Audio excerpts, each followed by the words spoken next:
Bonjour à tous, je suis Louise du blog ilestécrit.com. Je suis heureuse de vous retrouver. Bienvenue à vous et merci de me rejoindre pour ce nouvel épisode d'Il est bon de savoir, notre rubrique culturelle mensuelle.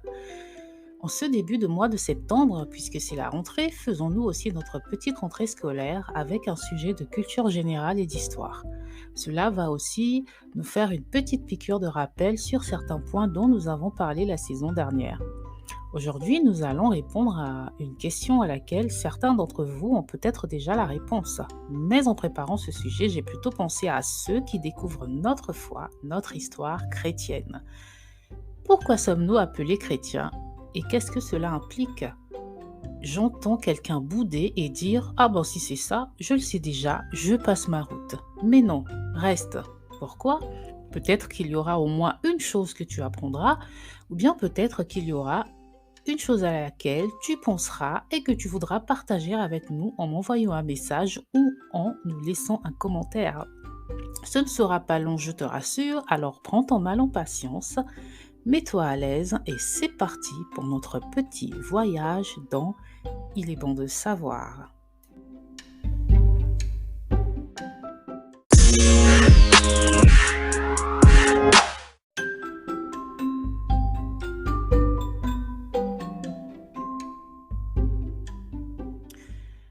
Alors, allons droit au but. Nous allons remonter à la naissance de l'Église. Dans la Bible, c'est dans le livre des Actes des Apôtres que l'on parle pour la première fois de chrétiens, pour nommer les suiveurs de Christ. Les Actes des Apôtres, c'est un livre du Nouveau Testament qui raconte les événements qui ont suivi la résurrection de Jésus. Dans le chapitre 2 de ce livre, écrit par Luc au 1er siècle après Jésus, nous pouvons y lire la naissance de l'Église dite primitive ou la première Église. Il est écrit des versets 1 à 4, je cite, « Le jour de la Pentecôte, ils étaient tous ensemble dans le même lieu. Tout à coup, il vint du ciel un bruit comme celui d'un vent impétueux, et il remplit toute la maison où ils étaient assis. Des langues, semblables à des langues de feu, leur apparurent, séparées les unes des autres, et se posèrent sur chacun d'eux.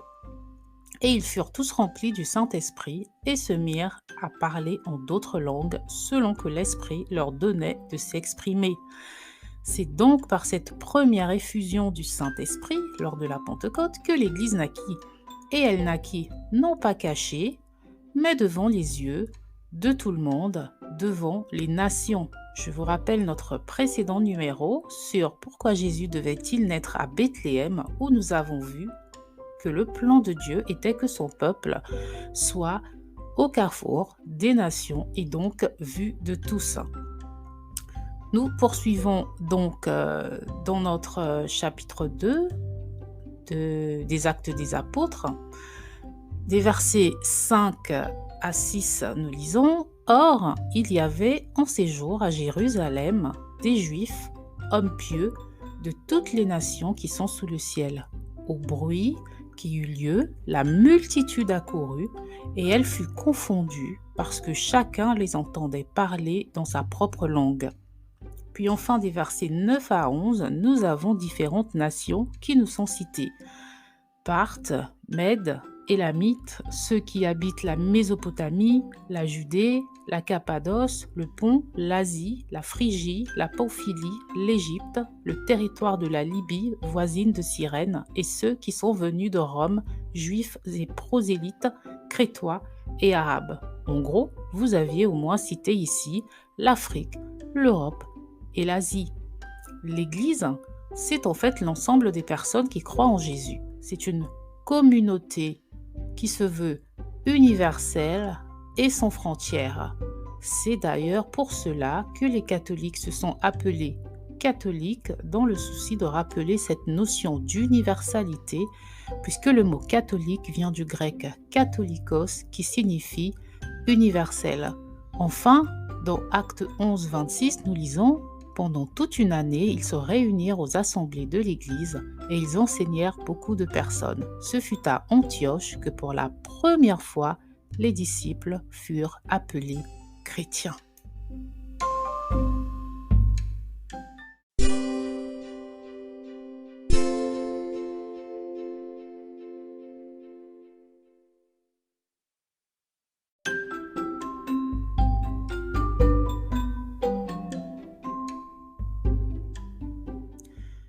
français, le mot chrétien vient du latin Christianus, lui-même issu du grec Christinos, dérivé de Christ.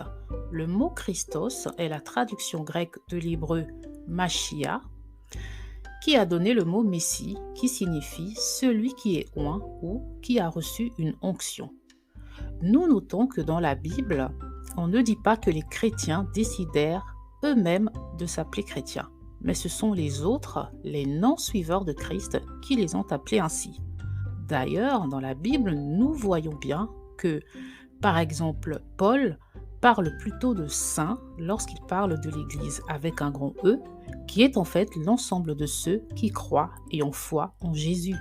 On lit par exemple dans Philippiens 4:21 « Saluez tous les saints en Jésus-Christ, les frères qui sont avec moi vous saluent ».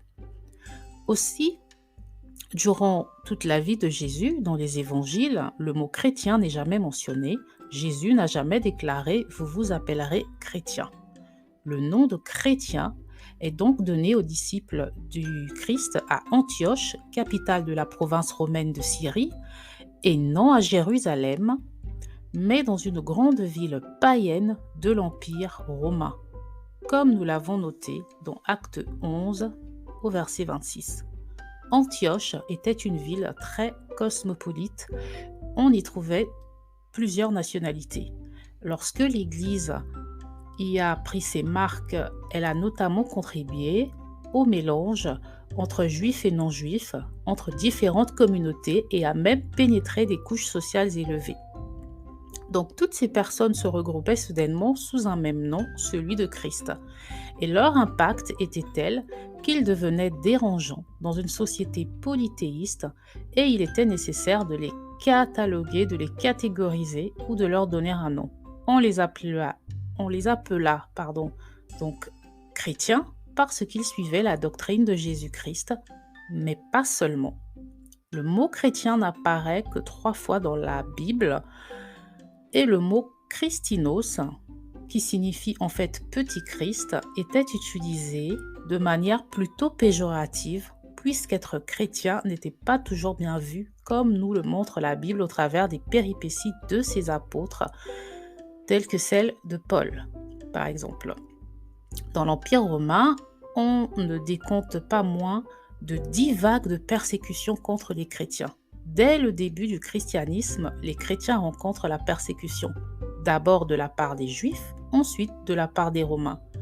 Lorsqu'on disait chrétien à cette époque, c'était donc bien souvent avec mépris et jugement, et même avec haine. Pour vous donner un exemple, Néron, empereur romain, avait fait mettre le feu à Rome parce qu'il voulait la rebâtir. Il rejeta le blâme sur les chrétiens, les accusant d'être des auteurs de l'incendie, et ceux-ci furent cruellement torturés, livrés à des bêtes sauvages pour être dévorés, et d'autres étaient attachés à des poteaux et servaient durant la nuit à éclairer des jeux, comme dans les vieux films péplum hollywoodiens. À cette époque donc, être appelé chrétien, c'était aussi accepter de perdre sa vie pour Christ. Dans Matthieu 10, 39, il est écrit « Celui qui conservera sa vie la perdra, et celui qui perdra sa vie à cause de moi la retrouvera. » Il semblerait donc que les premiers chrétiens n'avaient pas peur de mourir au nom de leur foi en Jésus.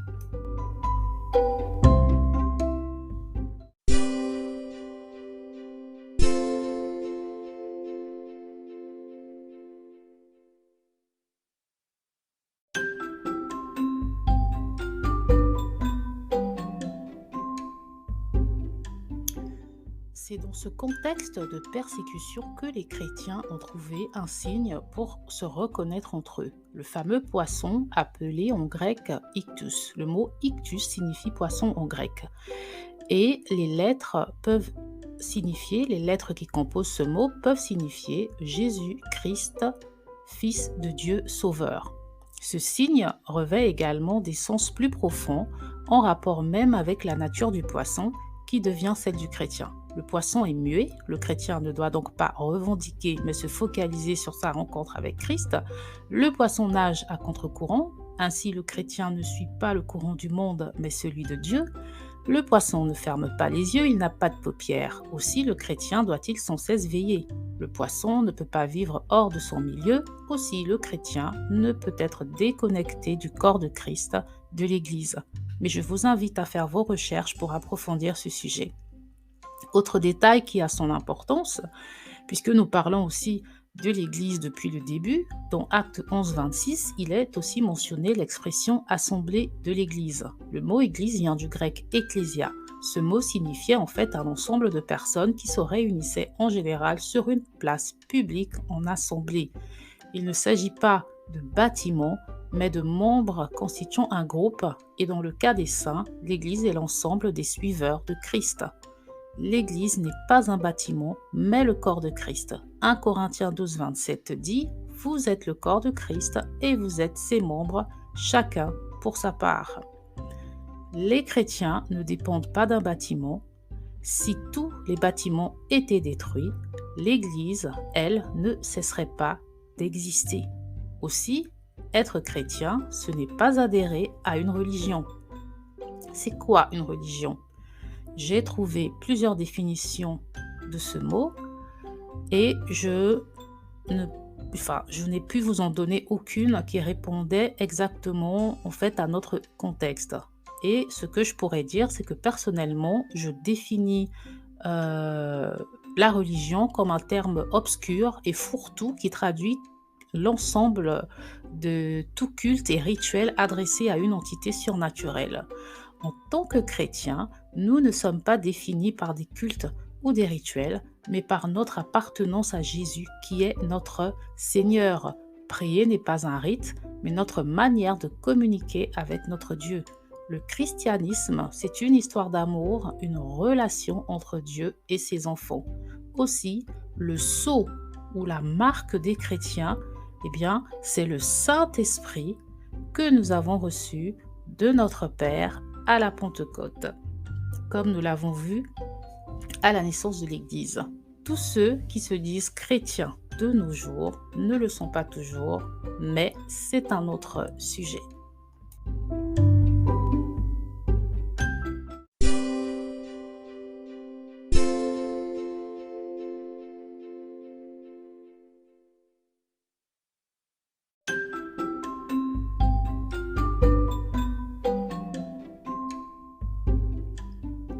Alors, pour conclure, nous avons bien compris l'origine du mot chrétien. Mais retenons surtout qu'être chrétien, ce n'est pas pratiquer certains rites, mais c'est avant tout suivre Christ, le reconnaître comme notre Seigneur et Sauveur. Nous sommes appelés chrétiens car nous avons dit oui à Dieu et avons choisi d'entrer dans une relation intime avec lui. Nous vivons selon les valeurs de son royaume et marchons selon les préceptes de Christ. Ce ne sont ni l'appartenance à une dénomination, ni un bâtiment, ni un sacrement qui font de nous des chrétiens, mais notre choix d'appartenir à Jésus. Aussi, pourquoi avons-nous accepté le terme chrétien pour nous définir ? Parce que selon la Bible, qui est la parole vivante de notre Dieu, nous devons aspirer à ressembler à Jésus-Christ. Paul dit dans 1 Corinthiens 11 au premier verset, « Soyez mes imitateurs comme je le suis moi-même de Christ. » Être chrétien implique notre allégeance totale, infinie à Jésus. Et surtout, chose que nous oublions bien souvent, de pouvoir donner notre vie pour lui comme il l'a fait pour nous. Puisque nous sommes imitateurs de Christ, nous sommes heureux d'être appelés chrétiens. Mais n'oublions pas que nous sommes l'Église des saints, ce qui signifie que nous sommes consacrés à Dieu, mis à part pour lui et lui seul. Être appelé chrétien est pour beaucoup de personnes sans grande implication puisqu'ils n'y voient qu'une religion quelconque. Mais pour nous, cela implique beaucoup. Nombreux sont aujourd'hui persécutés pour leur foi, mais cela est un sujet pour un autre temps. Merci de m'avoir écouté, j'espère que je vous ai donné envie de creuser un peu sur l'histoire de l'Église. Si vous avez appris quelque chose, tant mieux. Sinon, ce sera peut-être pour la prochaine fois dans un nouvel épisode d'Il est bon de savoir. Ciao!